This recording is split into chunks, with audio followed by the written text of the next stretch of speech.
Hi, it's Fias Tarot. Hello, Pisces placement. So this is your love reading ngayong November.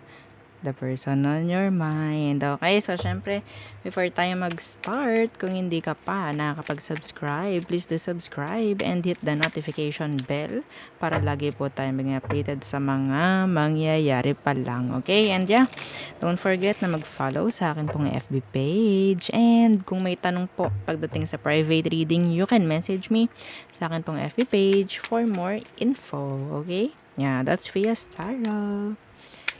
Same lang ng ating name sa YouTube. Okay?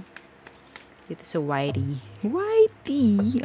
So, kung gusto nyo rin na magpa-reading sa aking friend, yan, available siya. Message nyo lang siya sa kanya pong FB page. Okay, ito yung kanyang FB page.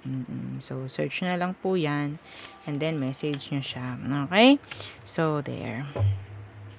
Okay. Pisces placements. Okay. So, Pisces, ano bang meron pagdating sa inyo? The person on your mind, anong meron sa kanya? Tingnan natin, ano bang meron? Okay, the Four of Wands in reverse and the Four of Cups. Okay, may langaw. Oo. Four of Wands in reverse. So, sabihin nating iba sa inyo nasa sitwasyong magkahiwalay. Okay, pero isip ng isip. Gusto ng what? Some of you gusto nyo ng clarity or closure mula sa taong to. Okay, pwedeng inalisan ka nito bigla, nagbigay ng confusion sa'yo, so hinahanapan mo ng clarity itong taong to. Okay, binibigyan ka ng isipin. Fire and water. Okay, ano bang meron sa sitwasyon? The Page of Wands in reverse and the Tower in reverse. Okay. So, lagi na lang meron ditong on-off, on-off. Parang switch ng ilaw. On-off. Oo, mga ganan. So, andito rin kasi yung sabihin nating failed start. Like, okay, babalik, tas ilang araw, ilang buwan, aalis again, mga ganyan. Or ilang linggo, magbabago na naman, nandyan na naman, meron na namang mga agam-agam, guni-guni. No? Oo. Guni-guni. Oh, 'di ba? Okay. Kasi hindi ko makita rito na ginagawa ng paraan. Ha? Kaya nangyayari parang cycle. Nahahayaan, napapabayaan yung dapat solusyonan. Okay? So, ano bang emosyon niya pagdating sa iyo? Okay. The Seven of Cups. Oo. So, itong taong to, didiretsuhin ko kayo, napaka. Gusto niya party-party. May mga third party. Ha? Ito yung dahilan kung bakit ganyan. Some of you, iwan kayo bigla, aalisan kayo bigla, hindi inaayos yung mga dapat ayusin sa sitwasyon ninyo kasi may iba. May iba siya. Ha? May Three of Pentacles dito, may Seven of Cups. Well, ang lakas ng energy ng third party doon. Minsan lang ako talaga magsabi na ito talaga kasi kapag may third party, sinasabi ko lalawakan natin, no? Maraming ibig sabihin ng third party sa akin, mga ganyan, pero ito sasabihin ko sa inyo, another person involved. Ha? Okay, some of them talagang kilala nyo pa. Talagang kilala nyo pa. Wala, sinisira nito yung family nyo, siya mismo yung sumisira, hindi niya inaayos, kasi gano'n naman talaga siya. Emosyon niya pagdating sa'yo, confused, wala doon yung kaseryosohan, walang cooperation na meron, na dapat ibinibigay, no? Ano emosyon mo for this person? Pisces, Death in reverse, the Four of Pentacles, you're still holding on. Some of you, you're still holding on. But yeah, you're holding back. Oo. Okay, ano ba to? So, death in reverse is something na energy ng pagbalik-balik.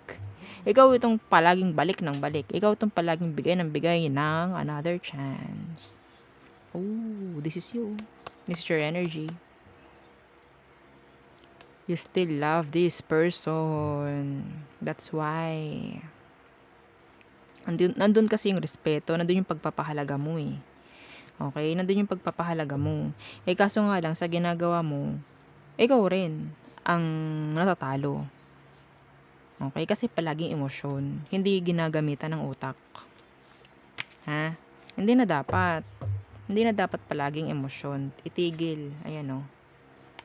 Kailangang itigil. Bigyan mo na ng limit or bigyan mo na talaga ng finish line yung pagbibigay mo ng emosyon sa taong to. Ngayon naman is utak na. Okay? See? Oh, 'di ba? Oh, 'di ba? Si Queen of Cups. Pa ako ready. Ano ang next action ng taong to pagdating sa iyo, Pisces? The Ten of Wands. So talagang dinadrop ka nito. The Queen of Cups. Oo, dadrop ka nga talaga. Ayun oh, lumabas ulit si Queen of Cups. Eh kasi po, why? Kasi open na open ka, sa emosyon. Ang binibigay mo kasi dito is unconditional love. Kaya ka ginaganyan. May mga tao kasi talaga na ginagawa yung tinetake advantage yung sitwasyon. Tinetake advantage ka ng person mo. I'm sorry. Okay, kasi kahit ilang ulit kaya mong patawarin to. So, yung iba dyan na nakaya na, nawala, congrats. Oo. Good. Very good. Very good. Pero yung iba dito na paulit-ulit, madudurog kayo dito. Guys, for today's video, madudurog kayo dito. Ha? Durog tayo dito. Lugi tayo dito. Okay? So, advice for Pisces. The Queen of Pentacles and the Page of Cups. The Two of Cups. Universe, know your worth. Know your worth. Okay? Know your worth. Ikaw na magbigay ng respeto sa sarili mo.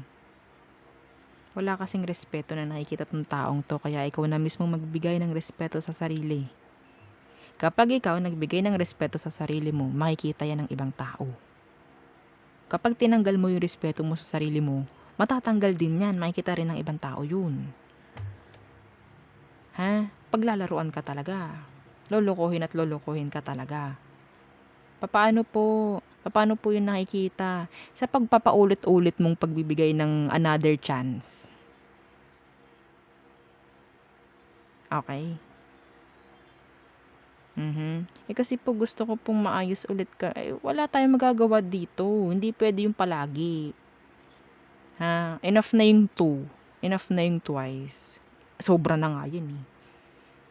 Okay? Sabi nga, 'di ba?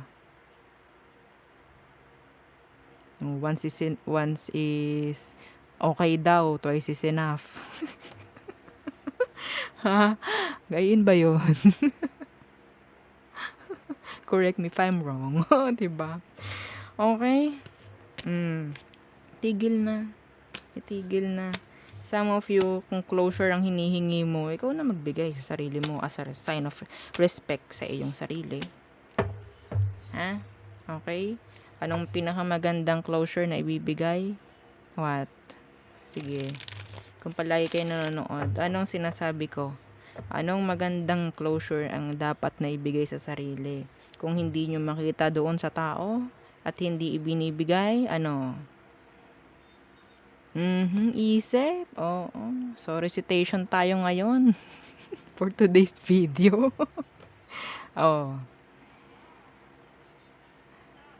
Ang pag-disrespect sa'yo.